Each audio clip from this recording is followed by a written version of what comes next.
are bared. Be prepared. Right? So we know what they want to do. They want to kill the king. It's their ambition. And then they tell us, right, like our teeth are bared. That's how we're going to do it. And so when we talk about this idea of being prepared, right, like even though no, that movie is by no stretch of the imagination, right, a Christian movie, some of the words that they use hit home. They hit us in the same way that the words in our Bible hit us. I think, right, like as uncertain as things are, we want to make sure that we're ready. We want to make sure that we are prepared. And I know it would be very easy to sit and go, okay, well, TJ, some of those things don't really add up. You just started with telling us that everything that we might want to do could possibly change tomorrow. Everything that we think we might want to do going into next year could change tomorrow. How are we supposed to be prepared for something that could so easily change? What even does preparation look like, knowing that I know nothing? Right? For most of us, we're not healthcare professionals, and so most of us are not really fully up to date on what's going to happen next. Or most of us are not really in the know as far as what's going to happen with this pandemic. And so with that, right, like, well, how do we prepare for our jobs? How do we prepare for school? How do we prepare for all of these things that really are dependent upon how well we can keep a virus and how well we can prevent the spread of disease? Well, we do. We have to figure out a way to be prepared for that, even though we don't actually know, right? We have to figure out a way to be prepared for whatever it is that's going to happen with these killer hornets. We have to figure out a way to be prepared for whatever is going to happen when we do finally reach a point where we're actually having open, honest conversations about race, about inequality, and we have to be prepared for when that day potentially comes. And as we look, and as I believe that as uncertain as things are, the scripture tells us that God is certain. Hebrews 13:8, right, says, Jesus Christ is the same yesterday and today and forever. And genuinely, I believe that we have the capacity to be prepared for anything, which is why that's the title of my message today, Prepared for Anything. I believe we have the capacity to be prepared for anything, but only if the thing that we're prepared for and the thing that we're prepared to do is move in the direction of God. Now, what that means is, right, when we move in the direction of God, that affects the way that we address and look at everything else. Moving in the direction of God will affect the way that we look at racial tension here in the U.S. and on a worldwide scale, honestly. Moving in the direction of God will affect the way that we look at how we respond to a global pandemic. Moving in the direction of God will affect the way that we look at the homeless. It'll affect the way that we look at the uneducated.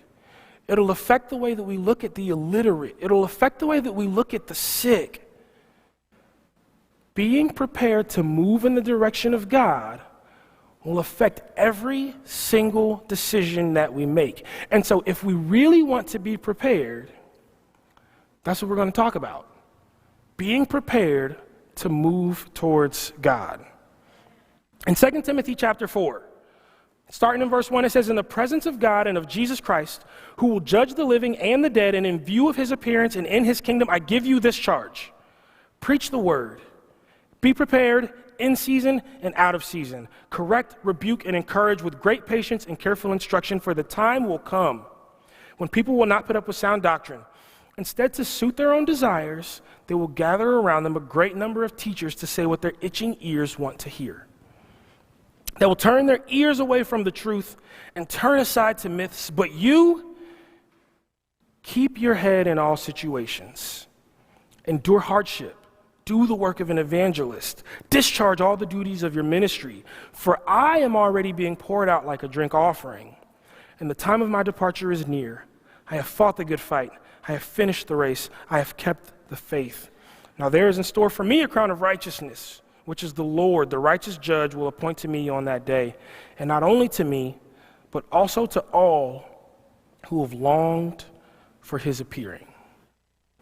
And we read this passage in 1 Timothy, right, or 2 Timothy, and Paul is writing to his son in the faith, his young ward, the one who, when Paul can't be there, he sends Timothy.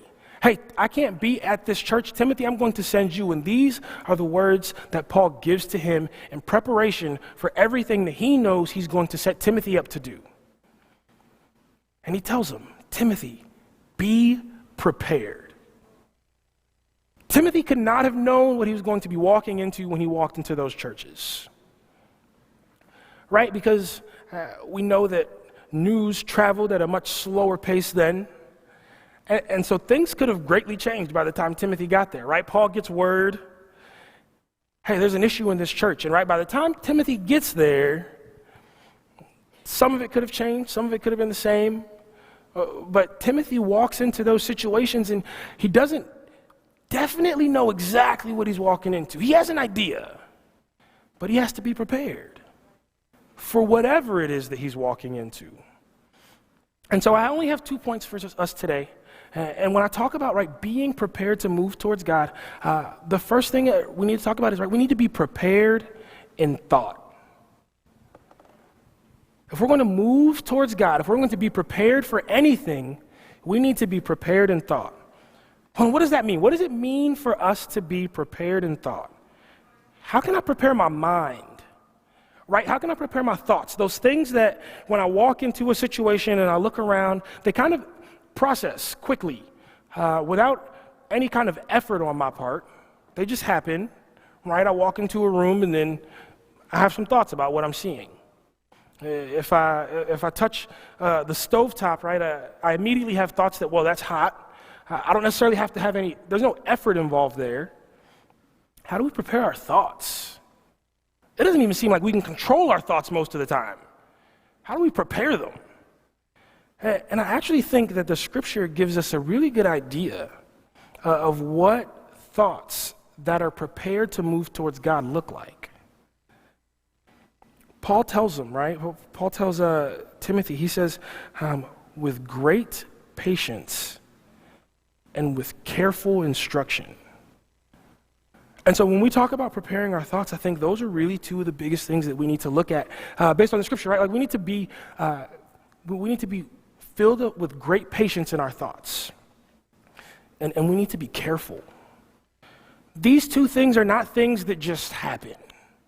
You do not wake up and have great patience, no matter how much you may desire it. If it was possible, I would have it. But the fact of the matter is, right, like being prepared in thought requires us not just to read 2 Corinthians 10:5, but to live